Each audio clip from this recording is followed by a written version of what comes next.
নমস্কার বন্ধুরা, আমি নন্দিতা মণ্ডল তোমাদের সামনে আবারও একটি ভিডিও নিয়ে চলে এসেছি। এই আজকের ভিডিওতে দেখাবো যে গুচি মাছ কিভাবে খুব সহজে কাটবো। আজকে বাজার থেকে ইসিকার বাবা খুব অনেক বড় গুচি মাছ নিয়ে এসেছেন। এই যে কত বড়, এত বড় গুচি মাছ আমি প্রথম দেখলাম, অনেক বড়। তো তোমাদের কার কার খেতে কেমন লাগে অবশ্যই কমেন্ট করো। অনেকেই এটা সাপের মতো দেখতে বলে খেতে চাও না, তো আমার কিন্তু বেশ ভালো লাগে খেতে। তো চলো খুব সহজেই এগুলো কাটার উপায় বলবো। তো এগুলো অবশ্য বাজার থেকে কেটেই এনেছে ইসিটার বাবা, তবু এই যে কাটাগুলো কাটেনি।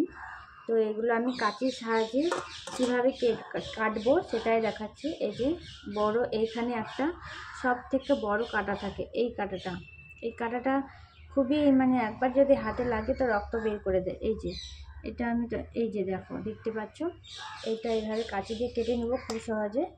এটা কাটতে আর পিছন দিকে এই যে দেখো, এইগুলো অনেক ছোট অনেকগুলো কাটা থাকে, এইগুলো খুব সহজেই কাটা যাচ্ছে। এই যে কি সুন্দর কাঁচির সাহায্যে কাটা যাচ্ছে। এগুলো কিন্তু বটি দিয়ে কাটতে খুবই অসুবিধা হয়, তাই এগুলো কাঁচি দিয়ে কেটে নিলাম। আর এটা আগে আমি এই যে ছুলনির সাহায্যে, এই যে ছুলনি আছে এইটা দিয়ে এই আঁশগুলো তুলে নেব। ছুলনি দিয়ে খুব সহজে তোলা যাবে। এই যে দেখুন, এগুলো কিন্তু আবার খড় করা জায়গায় এটা আমি ঘষবো। এটা ধোয়ার পরে তারপরে পিস করে কেটে নেব। এই যে দেখো, এই যে দেখো উঠছে, ছুলনিতে বেশ সুবিধা হচ্ছে। এই যে দেখো, খুবই সুবিধা হচ্ছে, খুব সহজে অল্প সময়ের মধ্যে। আমাদের গৃহবধূদের তো কি বলবো, অনেক কাজ থাকে, আর এই মাছ আনলে তো বাড়িতে বিরক্তি লাগে। যে খেতে কিন্তু ভালোই লাগে, কিন্তু বিরক্তি লাগে পরিষ্কার করার জন্য। তো এইভাবে কেচির সাহায্যে আর ছুলনির সাহায্যে খুব সহজেই আমরা এই যে গুচি মাছটা পরিষ্কার করে নিতে পারবো। এই যে দেখো কি সুন্দর হচ্ছে। তো তোমাদের বলে রাখলাম, অবশ্যই তোমরা এইভাবে বাড়িতে অল্প সময়ের মধ্যে কেটে নিতে পারবে। এই যে কয়েকটা কাটা আছে, এগুলোকেও ভালো করে কেটে নিচ্ছে।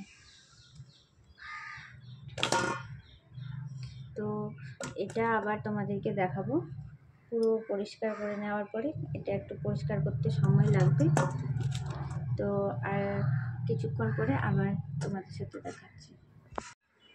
এই যে মাছগুলো খুব সুন্দরভাবে পিস করে কেটে নিলাম। খুব বড় করে নিই, ছোটও করে নিই, মিডিয়াম সাইজে। দেখছো কি সুন্দর। এইবার এর মধ্যে লবণ হলুদ মাখিয়ে ভেজে নেব। তাহলে এইভাবেই তোমরা খুব সহজেই গুচি মাছ কেটে নিতে পারবে এবং ধুয়ে নিতে পারবে। আমরা কাটা এবং ধোয়ার জন্য এই মাছগুলো খেতে চাই না, কিন্তু বুঝতে পারলে তো বন্ধুরা কত সহজে কাটা গেল আর ধোয়া গেল। এই যে আলু দিয়ে মাখা তরকারি করে নিয়েছি, কালার কিন্তু বেশ সুন্দর এসছে। তোমরাও কাটার জন্য শুধু খেতে যারা চাও না গুচি মাছ, তারা অবশ্যই এইভাবে কেটে ধুয়ে নিয়ে রান্না করে খাবে, দেখবে খুব ভালো লাগবে। এটা স্বাস্থ্যের পক্ষেও খুব উপকারী মাছ।